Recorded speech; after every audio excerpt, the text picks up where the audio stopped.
morning. Brandon Hardison back for part two of lead generation. Once again, we're trying to educate the consumers and also for some of the dealerships that are out there that are having relationships with lead generation companies. The key thing for me is that if you would like to have a better output, Mr. BDC or Miss BDC manager or desk manager or general manager, dealer principal, lead generation companies do a great job of what they say they promise. There's no training, and that's why it usually does not work. Now, for you, the consumer that's watching, because I believe that an educated consumer is the best consumer we can have in our industry. We talked about what is this lead generation? Why do we have these leads? And yesterday we just took a small bite to give you certain buckets. Like if you did do your research, which I asked you to do, what is a MQL, a marketing qualified lead, versus an SQL, a sales qualified lead. And depending on your dealership, maybe you're promoting PQLs or product qualified leads. And naturally, for the other parts of the service department, a good service qualified or SQL. That was the goal and that was the homework that I gave you yesterday, if some of you do remember. So, not to keep you long, but just wanted to piggyback up from that. So, now that we understand that no matter what you purchase in retail, but we're looking at automotive because that's the space that I'm proudly representing. What is a lead generation? Why do we have these things? And just simply, it's a way of getting you attracted to what we have. And there's many ways that you've seen it because you've been part of it, especially if you've been online. We try to find a way organically, in other words, where you see value on what's on that screen, whether it's something visual, whether it's something auditory, whether it's something at a price point special, where you take the initiative and make the first step. By you making that first step, that's where you fall into one of those buckets, if you will. And that's what we were talking about. So many times when people ask me, well, what do you do? Well, I try to find ways to attract people to our dealerships, but we need to provide them with enough goodies, some different information where they see that let's make the investment, because you know as I do, the next step when we talk about lead generation is leaving some pertinent information. Now, the more information that you leave, the better that dealership can respond back to you like they have some sense. Remember, we said yesterday, you, all of us, if we've ever left some information, whether it's an email address, a phone number, whether it was fake or not, and people return our call centers, BDC centers, business development, they're trying to find a way to move the process forward. And that's what I just wanted to talk about just today.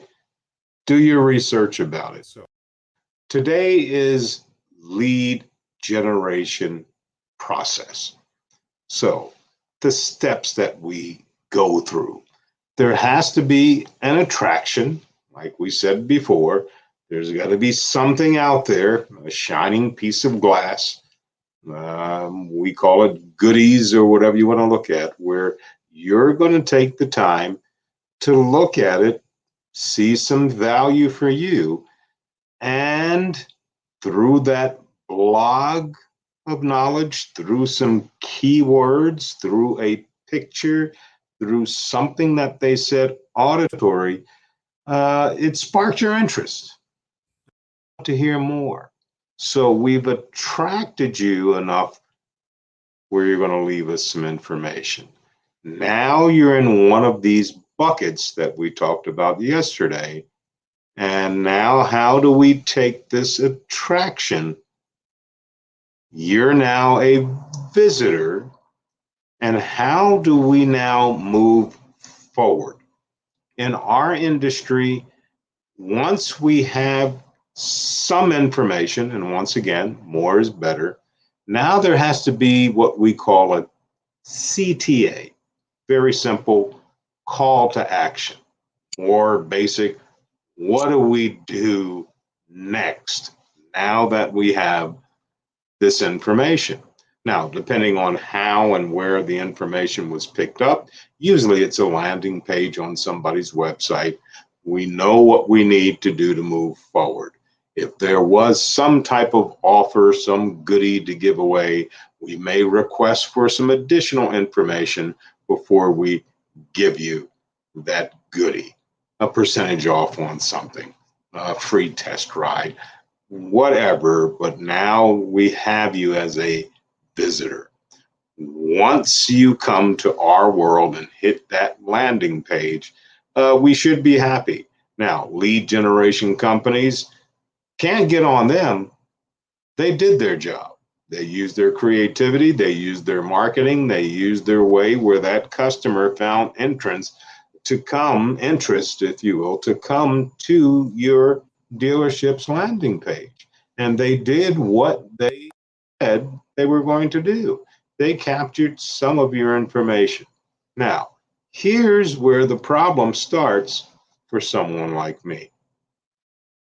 Without that lead generation company providing any training, no matter what bucket you fall into, how do we respond back to you as an organization? In other words, how do we take this CTA call to action in a professional, educated way of moving forward? And hopefully we can take you to the next step, and that's to attract you in. Now, you've heard, you've seen some phone calls where they have limited information and they call you, and it seems like they're just crushing your throat for an appointment. Won't give you any information. It's about the appointment. If you show up at the appointment, we'll give you more information. That's not good training. And here's what I mean, and it's pretty old school, and many of you've heard of. Is AM or PM better?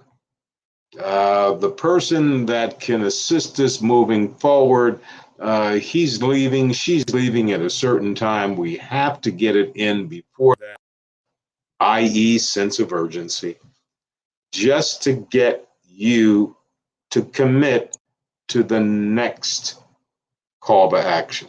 Remember, we attracted you, you're a visitor. Now that conversion piece, which we'll talk about next, will be there. But just wanted to get you to understand a little bit more now that you know where the buckets are. So today, homework, let's look more at this lead generation process, from attraction, the shiny piece of glass, to a conversion, whether it's communicated on phone, business development center, internet center, or maybe they text you, email you. And how do we move the process forward from attraction, conversion, close, and hopefully you like our product and services? A lead generation process. So, didn't want to overwhelm you, just trying to help you out. But if you are watching on someone's landing page by your device, If you are on TV and you see something and they want you to move forward, once again, it's a lead generation company that's doing it. And I have nothing against lead generation companies. They do what they say they're going to do, except offer training to the end user, in this case, the dealership. And now the dealer management are stuck with trying to get this whole process to work. And that's why usually it's not effective. But what I'm looking at, it's offensive. It's not professional when it comes to you, the consumer. If some of this makes sense to you, do some research. We'll be back tomorrow and we'll go over the next step of this thing we call lead generation. So once again, Brad and Hardison for Champion Strategies. How about going out and making a champion?